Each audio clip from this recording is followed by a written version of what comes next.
Welcome to this special episode of Finding the Upside. I'm your host, Maria, and today I am thrilled to take you on a journey through an incredible event that I am so excited to share with you.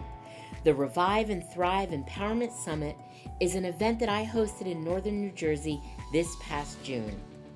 This was more than just an event. This was just the start of a movement where every year people come together to get refreshed and revived. A day filled with inspiration, transformation, and connection as our incredible speakers shared their wisdom and stories, leaving everyone in the room feeling empowered and ready to thrive. In this episode, you'll experience highlights from the day, powerful moments from our speakers' presentations, a glimpse into the energy of the room, and heartfelt testimonials from attendees who left with renewed purpose and clarity. And here's some exciting news. Revive and Thrive is coming back in 2025, bigger and better than ever. If you're ready to invest in yourself, your growth, and your future, you won't want to miss it. To sign up for the 2025 event, check the show notes or visit mariadr.com/events. Now sit back, relax, and enjoy a glimpse of the 2024 Revive and Thrive Empowerment Summit.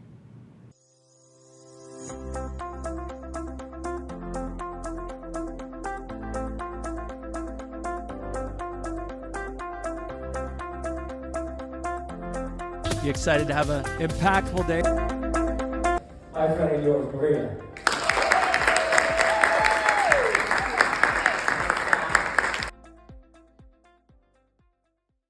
All of you in this room are leaders, whether you know it or not. By the end of today, we hope to make sure that you own that.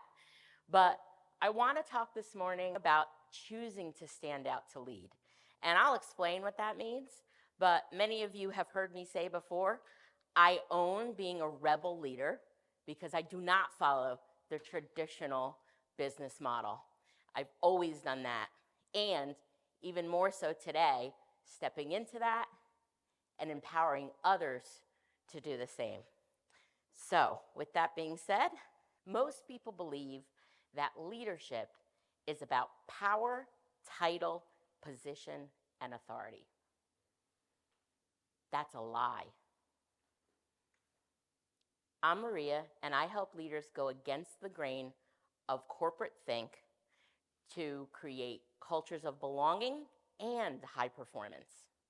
While most of the coaching and consulting industry follow the model of traditional business, I am committed to helping leaders and their teams feel more connected so they can perform at a higher level than they ever thought possible.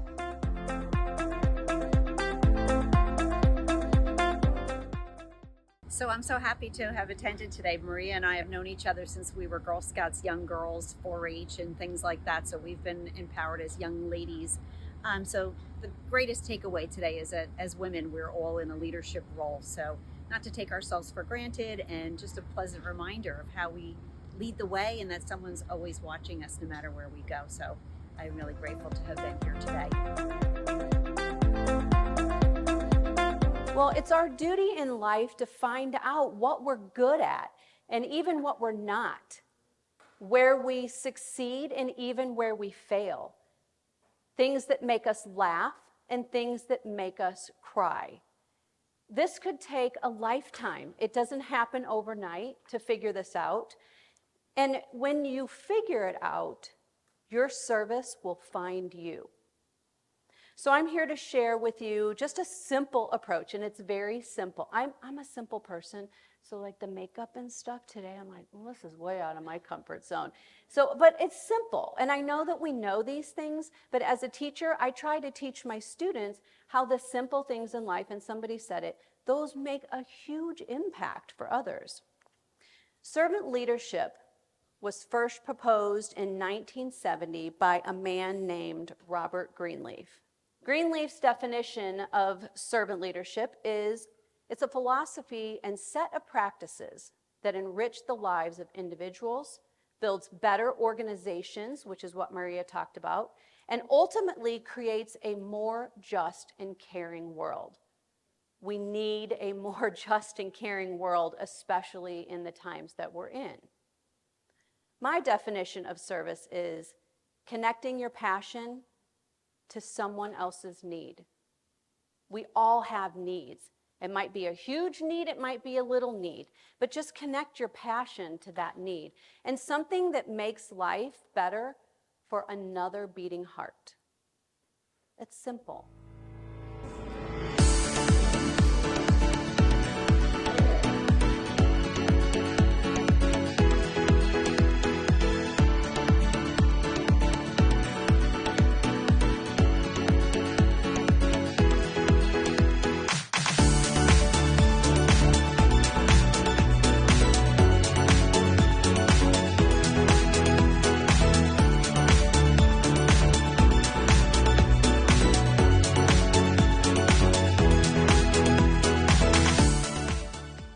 So I love this quote: your perspective will either become your prison or your passport. It will either confine you to the way things are or launch you into the way things are meant to be. And so that starts today, right? Our perspective. You could be here saying, he's the only guy here. He's got that dude energy and I don't like him, right? Or you could say, hey, maybe he's the only guy here for a reason. That's what I'm leaning on. Saying, maybe I'm here for a reason, right? So your perspective will either become your prison or your passports. So question, raise your hand if you see yourself as a leader. I'm in the right room today. I'm in the right room today. You know, because the truth is that you are all powerful leaders. I think Gina spoke about this, Maria said this, but I believe everyone is the leader regardless of your role, your title. Trying to get this through to my wife right now, who is that stay-at-home mom. Gina, right now, she's in a way imprisoned by the biggest blessing of our life, which are these two kids. Her identity is tied to these two kids. So if the kids are freaking out, we're freaking out. If the kids are having a great day, we're having a great day. And so I'm trying to get this through to her that you are a leader. If you see yourself as a leader rather than a stay-at-home mom or a slave to these two boys, the way you show up for them is going to be different.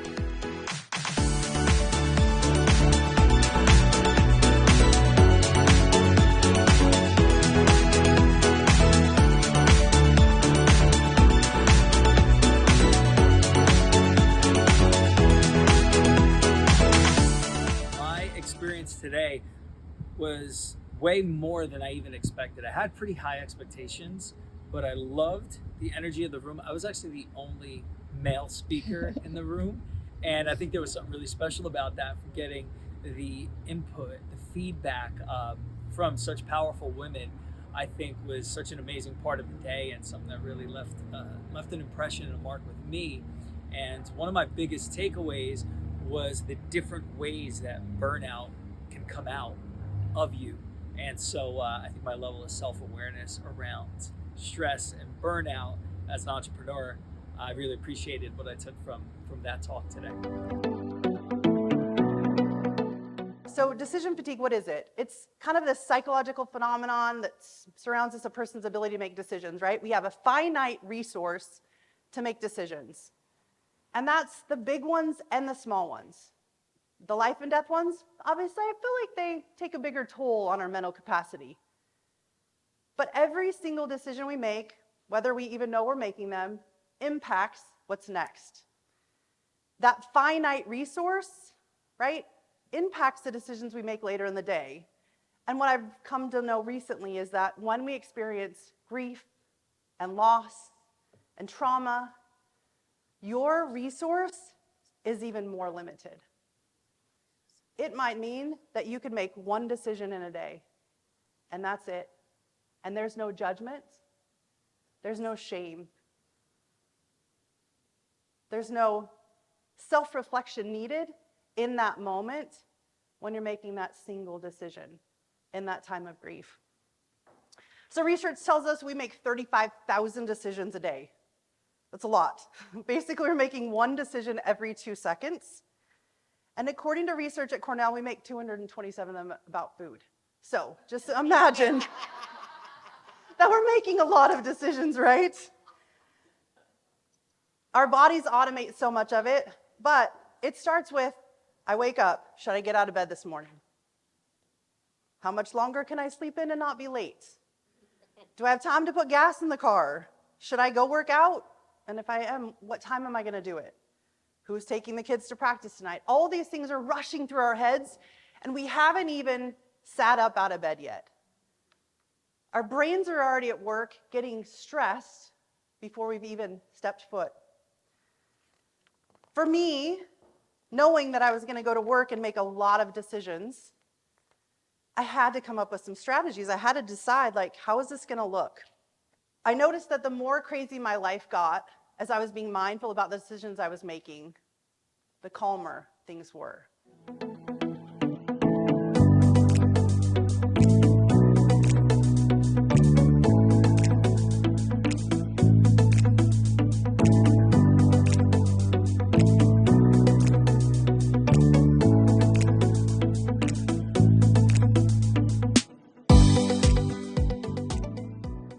I know I've already grown just in the morning session. I can't imagine what the next session will bring, because I already have things that are actionable I can go home with, I can implement into my life.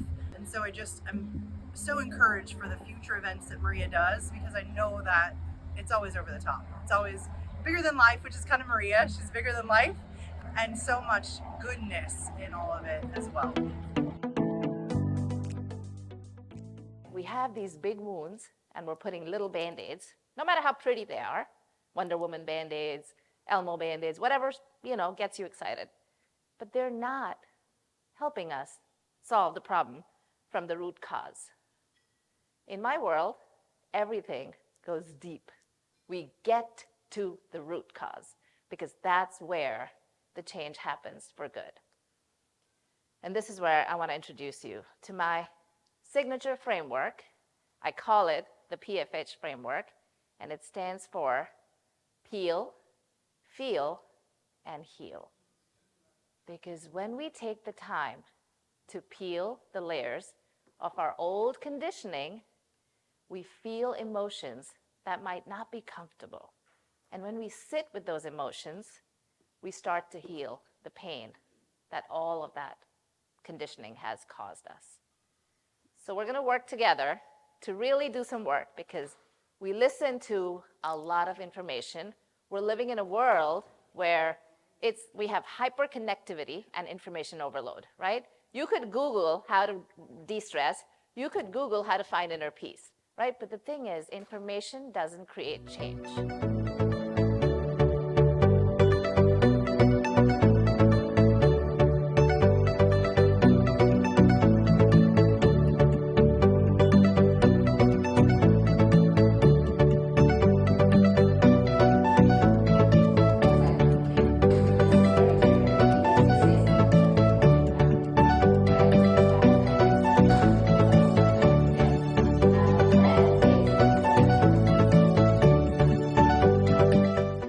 Has anyone ever heard of the window of tolerance? This hopefully will be one of your biggest takeaways today. Every single person has a window of tolerance, and we know this because we say it. I don't have the tolerance for this. I don't have the bandwidth for this. When we say that to ourselves, what do we really mean? It means our ability to cope with this situation is narrow. It's thin. It's not abundant, right? So in this image, you can kind of see, if the green is our optimal window and life is like this jagged line, in that optimal window, you feel safe, you feel engaged, and you feel capable of dealing with whatever's coming your way. Sometimes we pop into this hyper space where we feel overwhelmed, anxious, panicked, stressed, or we flop and drop into this bottom space where we feel overwhelmed, numb, frozen, disconnected. Whoops. This is another great way to see this. Life is like this line, isn't it? Life's not straight. It doesn't just go straight up. It doesn't just go straight down. It is constantly variable. from moment to moment. If we have a window, like this small piece in the gray, that's narrow, and life moves up and down, we're popping up into an ability to be stressed, or we're dropping down to a place where we disconnect often. The wider that window, imagine if that window was at that dotted line at the top, then your ability to peek into the tippity top and get panicked and stressed is less, right? So when we have burnout, what we're talking about is our ability to cope. Our window is smaller than the perceived threat or the stress. Last picture of this, and this is the one I end up giving to my clients a lot. You've got this comfort zone. This is your window of tolerance.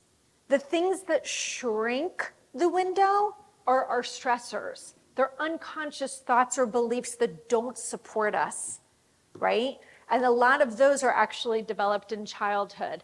Some of those thoughts are, I'm not safe, or I'm going to be rejected, or I don't belong here, going back to connection and being hardwired for connection.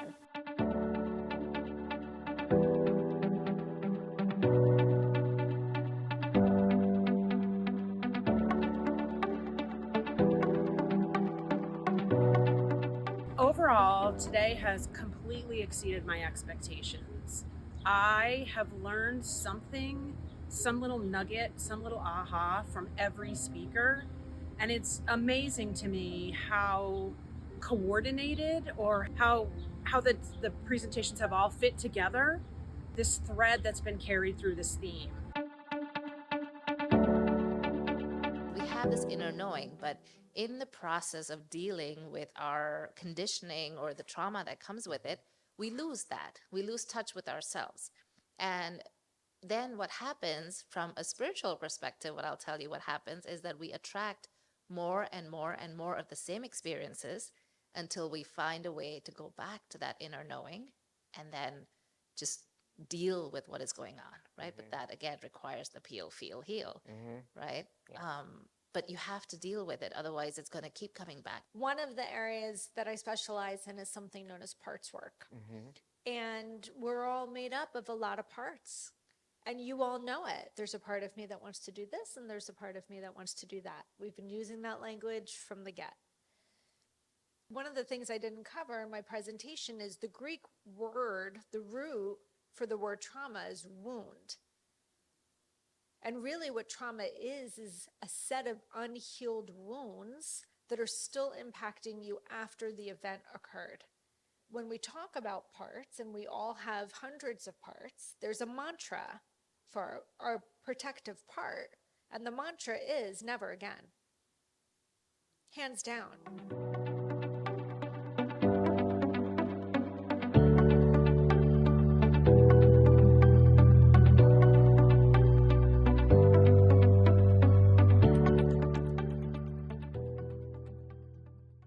I have with me on stage the Women Authors panel, which is all these ladies, who I'll introduce in a moment, who have either written on a chapter or several chapters on a book collaboration, or published their own books.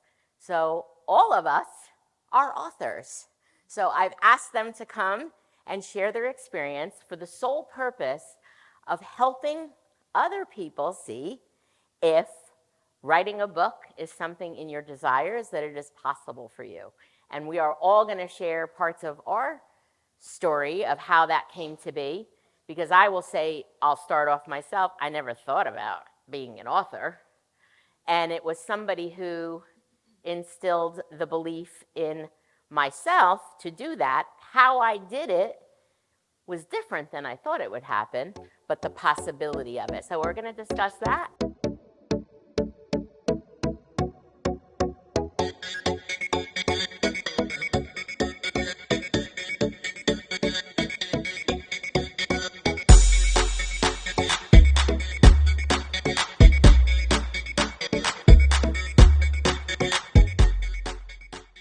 How many of you do one thing at a time? Meaning, you're watching TV, and you're just watching TV. You're doing work, and you're just doing work.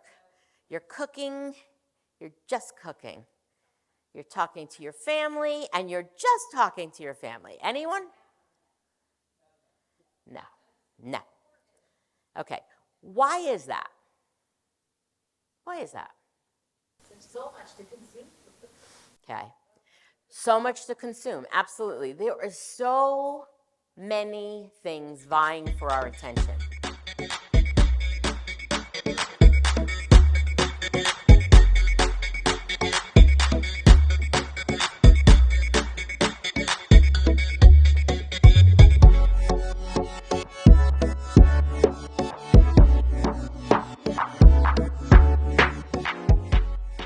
What is event sponsorship? Why should anyone care about this? What is sponsorship and partnership just in general? When Maria and I first sat down to chat about her wanting to start this event, we went through everything from run of show, who to invite, who to reach out to, and I asked her about sponsorship. She was like, I can do that. I was like, yeah, of course you can. You have a product to sell, you have a product to promote, and your brand is valuable. So at the very base level, here are a few key elements for you of like why you should be selling not only your brand, your event, your podcast, your platform has a value. So what can you provide to potential sponsors, to potential partners? And there is a difference between the two.